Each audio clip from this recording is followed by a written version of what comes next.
জানেন কি অবিভক্ত মেদিনীপুর জেলার প্রথম গ্র্যাজুয়েট কে ছিলেন?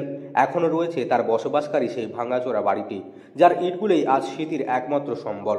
পূর্ব মেদিনীপুর জেলা শিক্ষাক্ষেত্রে সবসময় এগিয়ে। মাধ্যমিকে পাশের হারের কথা উঠলেই সবার প্রথমে যে জেলার নামটি উঠে আসে তা হলো পূর্ব মেদিনীপুর। কিন্তু আজকের নয়, বহু আগেই এই জেলার মানুষ শিক্ষাক্ষেত্রে নজির গড়েছিলেন।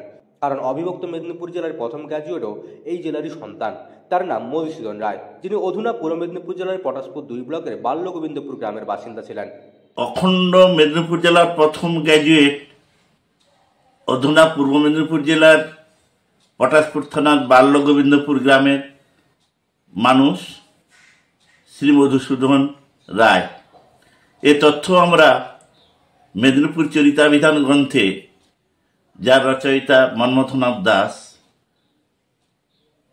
সেই গ্রন্থ থেকে আমরা পাই। মধুসূদন রায় প্রথম গ্র্যাজুয়েট হয়েছিলেন। স্বাভাবিকভাবে সেই বছর অন্য কেউ গ্র্যাজুয়েট হতে পারেননি ওই জেলা থেকে। মধুসূদন রায় বাল্যগোবিন্দপুরের জমিদার বাড়ির ছেলে।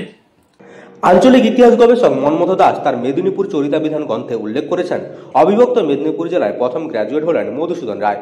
তিনি ছিলেন পটাশপুরের বাল্যগোবিন্দপুরের জমিদার পরিবারের সন্তান। তার পিতা জমিদার গৌরমোহন রায় এবং মাতা কুচলা দেবী। ছোটবেলা থেকেই অসাধারণ মেধার পরিচয় দেন তিনি। মেদিনীপুর কলেজিয়েট স্কুলে পড়াশোনার সময় তার প্রতিভা সকলের নজর কেড়ে নেয়। 1859 সালে 10 টাকা বৃত্তি নিয়ে এন্ট্রান্স পরীক্ষা পাস করেন। 1864 সালে কলকাতা বিশ্ববিদ্যালয় থেকে বিএ পাস করেন।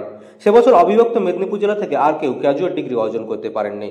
1848 থেকে 1852 সাল পর্যন্ত তিনি হার্ডিঞ্জ বাংলা স্কুলের ছাত্র ছিলেন।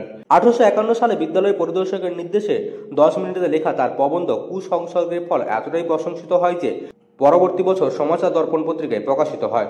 শুধু শিক্ষা জীবনেই নয়, সমাজ ও শিক্ষাক্ষেত্রেও বিশেষ ভূমিকা রাখেন মধুসূদন রায়। গ্র্যাজুয়েট পাস করার পর 1864 সালে তিনি হুগলি জেলার বড়া হাই স্কুলে সহকারী প্রধান শিক্ষক পদে যোগ দেন। পরে বারাসাত সরকারি হাই স্কুলের প্রধান শিক্ষক হিসেবেও দায়িত্ব পালন করেন। দুঃখজনকভাবে মাত্র 27 বছর বয়সেই থেমে যায় এই প্রতিভাবান মানুষের জীবনযাত্রা। 1866 সালে বাড়ি ফেরার পথে নৌকায় জ্বরে আক্রান্ত হয়ে তিনি পরলোক গমন করেন।